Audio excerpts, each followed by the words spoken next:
Deputy CM Keshav Prasad Maurya ने आज कानपुर देहात के सिकंदरा विधानसभा क्षेत्र के राजपुर की बात की जाए तो साफ तौर पर तस्वीरों में देख सकते हैं।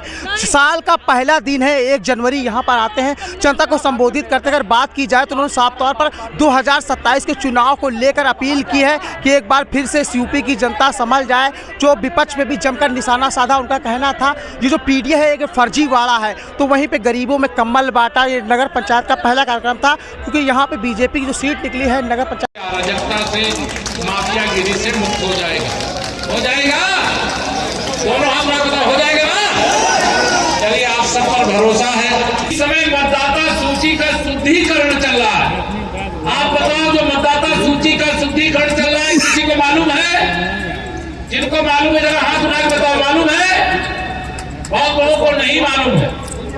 आप सबसे कहना चाहता हूं आने वाले समय में जब चुनाव होंगे 2027 में, अगर आप चाहते हो कि गरीब आदमी अमीर आदमी बन जाए, मेरे हर नौजवान के हाथ में रोजगार आ जाए, जो हमारी माताएं बहनें हैं, माननीय प्रधानमंत्री जी ने कहा है देश में 3 करोड़ महिलाओं को लखपति दीदी बनाने का काम करेंगे और हम उत्तर प्रदेश में 1 करोड़ लखपति दीदी बनाने का संकल्प लेकर के आए। नए साल में आपके सामने ऐलान कर रहे हैं 1 करोड़। तो आप सबको जो महिलाओं को लखपति बना दे, अगर ऐसी सरकारें चाहते हो तो आपका नाम मतदाता सूची में होना चाहिए।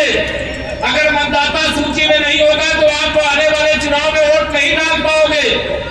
इसलिए मैं आप सब लोगों से कहूंगा कि मतदाता सूची के शुद्धिकरण का SIR का जो अभियान चल रहा है उसमें जो लोग हिस्सा ले लिया उनको अभिनंदन, और जो नहीं ले पाए हैं अभी शायद 6 जनवरी को चुनाव आयोग सूची प्रकाशित करेगा। जिनका नाम छूट जाए, अगर हम देश के सच्चे सिपाही हैं, भारतीय जनता पार्टी के समर्थक हैं, अगर माननीय नरेंद्र मोदी जी के हाथों को मजबूत बनाना चाहते हैं, अगर हम विकसित भारत और विकसित उत्तर प्रदेश बनाना चाहते हैं, तो अपना नाम मतदाता सूची में जुड़वा करके 2027 में भी कमल का बटन दबा दीजिए, कमल का फूल खिला दीजिए। ये मैं आप सब लोगों से कहने के लिए आया। अगर मोदी जी देश के प्रधानमंत्री नहीं बनते तो आप में से तमाम ऐसे गरीब परिवार के लोग होंगे जिनको प्रधानमंत्री गरीब कल्याण अन्न योजना का राशन मिलता है कि नहीं मिलता है? दोनों हाथ का बताओ, जिनको राशन मिलता है, फ्री में मिलता है। अगर मोदी जी देश के प्रधानमंत्री नहीं होते तो ये सपा वाले, ये कांग्रेस वाले, ये भ्रष्टाचार करने वाले राजनीतिक दल वाले ये राशन का भाषण तो देते, लेकिन राशन आपको नहीं देते, उसको बेच करके ये खा करके अपनी तिजोरियां भर लेते, लेकिन मेरा गरीब परिवार भूखा रह जाता। लेकिन जब देश का प्रधानमंत्री बनता है तो उन्होंने कहा कि मैं जानता हूं उन्होंने गरीबी में जीवन जिया, हम लोगों ने भी गरीबी में जीवन जिया। 8 महीने का भोजन तो गरीबों को जुगाड़ हो जाता था, लेकिन बाकी के 4 महीने किसी के सामने हाथ पसारना पड़ता था कि नहीं पसारना पड़ता था? बताओ, मांगना पड़ता था कि नहीं मांगना पड़ता था? आज सबको फ्री में प्रधानमंत्री गरीब कल्याण अन्न योजना का राशन मिल रहा है। अब कोई भ्रष्टाचार करे तो उसको जेल मिल रही है। तो ये गरीबों की सरकार है और गरीबों की सरकार बनी रहेगी तो ये आने वाले समय में हमारा जब गरीब आदमी अमीर बन जाएगा, और अमीर आदमी और अमीर बन जाए हमें आपत्ति नहीं है, लेकिन गरीब भी अमीर बन जाए इसके लिए कमल का फूल खिलाना है, और कमल का फूल खिलाने के लिए मतदाता सूची में नाम होना बहुत जरूरी है। आप में से बहुत सारे ऐसे लोग होंगे जिनको प्रधानमंत्री आवास मिला होगा, मुख्यमंत्री आवास मिला होगा, मिला है कि नहीं? कुछ लोगों को पैसा पहुंचता है और 85 पैसा कहां जाता था? ये कांग्रेसियों के, सपाइयों के, आरजेडी वालों के, भ्रष्टाचार करने वाले दलों के उनके कार्यकर्ता खा जाते थे, उनके नेता खा जाते थे, उनके मंत्री खा जाते थे। लेकिन मोदी जी ने कहा है ना खाऊंगा ना खाने दूंगा, और जिसने भी मेरे देश को और मेरे देश के गरीबों को लूट करके खाया है, पाई पाई वसूल करके उन्हीं की भलाई में लगा दूंगा। ये मोदी जी ने कहा है।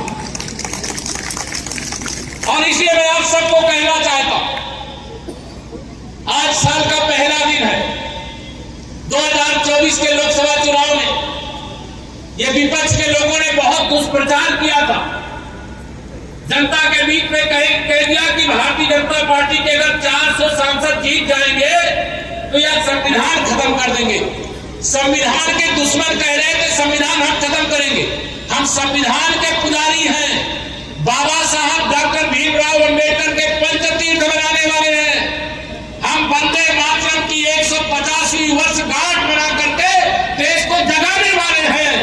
हम सरदार वल्लभ भाई पटेल की 150वीं जन्म जयंती मना करके राष्ट्रीय एकता का संदेश देते हैं, क्योंकि अगर सरदार पटेल जी नहीं होते तो इसी देश में 565 और देश बन गए होते। इसे सरदार पटेल जी को नमन करते हैं।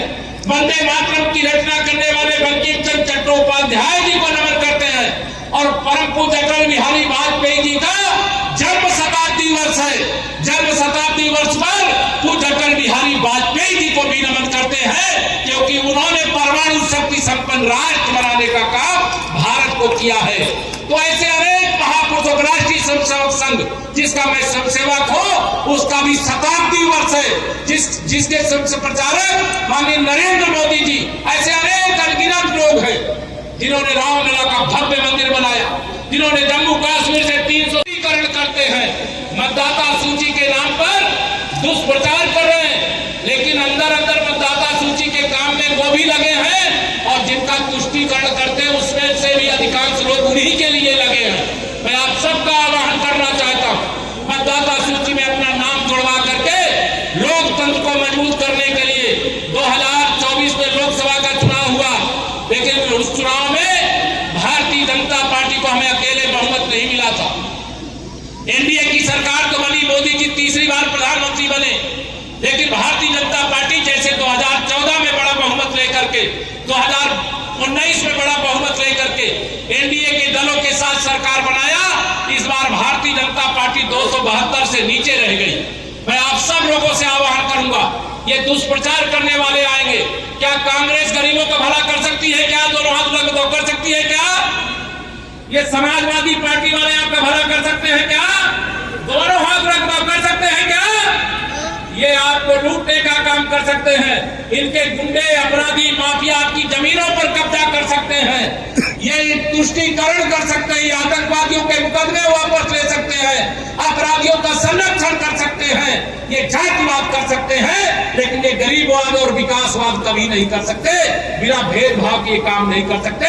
लेकिन हमारे प्रधानमंत्री जी ने कहा है सबका साथ, जोर से बोलो, सबका साथ, सबका साथ सबका विकास, कोई भेदभाव नहीं। हो रहा है कि नहीं हो रहा सबका साथ सबका विकास? दोनों हाथ रख बताओ, हो रहा है कि नहीं हो रहा है? अगर राशन मिल रहा है तो कोई भेदभाव हो रहा है क्या? कि जो सपा कोड देता है उसको राशन नहीं मिल रहा, ऐसा है क्या? जो किसान सम्मान निधि पाते हैं क्या केवल भाजपा वाले कि सभी लोगों को मिलती है? जो किसान है उसको सम्मान निधि मिलती है, आयुष्मान कार्ड मिलता है, आवास मिलता है, शौचालय मिलता है, गरीब कल्याण की जितनी योजनाएं, सारी योजनाओं का लाभ मिलता है। मैं आप सब लोगों से आज यहाँ पर यही कहना चाहता हूँ, 2027 के लिए कमर कस करके तैयार हो जाइए। तैयार हो? दोनों हाथ उठाओ, तैयार हो?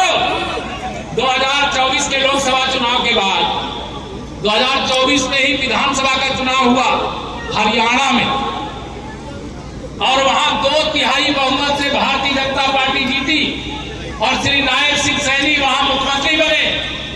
फिर महाराष्ट्र में चुनाव हुआ, वहां पर भी भारतीय जनता पार्टी प्रचंड बहुमत से जीती और देवेंद्र फडणवीस जी वहां मुख्यमंत्री बने।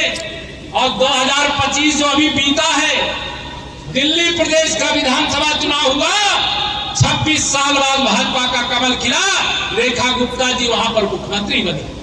और अभी हम लोग आए हैं, बिहार का चुनाव हुआ है, वहां 243 ही विधायक बनते हैं। 243 में 202 विधायक भारतीय जनता पार्टी के गठबंधन के बने और नीतीश कुमार जी फिर वहां पर मुख्यमंत्री बने हैं।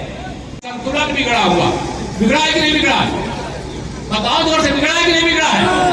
रोज उड़ जरूर बयान देते हैं, कब क्या बोलते हैं, कब क्या कहते हैं, और उन्हीं के धरने पर उनके पार्टी के विधायक सांसद भी चलने लगे हैं। लेकिन उनको ये मालूम नहीं है, जैसे आरजेडी का सुपड़ा बिहार में साफ हुआ, वैसे वैसे समाजवादी पार्टी का सुपड़ा 2027 में यूपी में भी साफ होगा। साफ होगा कि नहीं साफ होगा? साफ करने का काम करना है। यहाँ समाजवादी पार्टी का सूर्य जो है, ये तो सूर्य सबको रोशनी देने वाला उदित हो रहा है, लेकिन समाजवादी पार्टी का सूर्य अस्त होने वाला। उनकी नाव में बड़ा से छेद है, जो बैठे वो भी डूबेंगे। वो फर्जी पीडीए की बात करते, ध्यान रखना। वो पीडीए कहते पिछड़ा दलित अल्पसंख्यक। अगर कोई सफाई आवे, वैसे आजकल लाल टोपी पहन करके सफाई दिखाई नहीं देते। दिखाई देते हैं क्या? दिखाई नहीं देते। लेकिन अगर आवे तो उनसे पूछिए, श्री अखिलेश यादव 2012 से 2017 में जब मुख्यमंत्री थे, तब पीडीए की याद आई थी क्या? तब तो जातिवाद, परिवारवाद और तुष्टीकरण था। और जब सत्ता से बेदखल हो गए तो आपको पीडीए याद आ रहा है। पिछड़े वर्ग के लोग, दलित वर्ग के लोग, अगड़े समाज के लोग तुम्हारे भरमाने में, भड़काने में आने वाले नहीं हैं। ये जो गुब्बारे में हवा 2024 में झूठ बोल करके आपने भर लिया है, उस गुब्बारे की हवा 4 राज्यों में भाजपा का कमल खिल चुका है। विजय का चौका लोकसभा चुनाव के बाद हम लगा चुके हैं। पश्चिम बंगाल में भी कमल खिलने जा रहा है। इसलिए मैं आप सब लोगों से निवेदन करके जाऊंगा, 2026 में एक तरफा प्रचार करिए। मतदाता सूची में अपना नाम। नगर पंचायत यहाँ के अध्यक्ष की बात की जाए तो अंशुल त्रिपाठी हैं यहाँ पर, जिनके नेतृत्व में पूरा कार्यक्रम रखा गया। तो वहीं पे सपा, बसपा, कांग्रेस पर डिप्टी सीएम केशव प्रसाद मौर्य जमकर बरसे। कानपुर देहात से राहुल राजपूत के साथ हिमांशु शर्मा, नेशनल समाचार, उत्तर प्रदेश।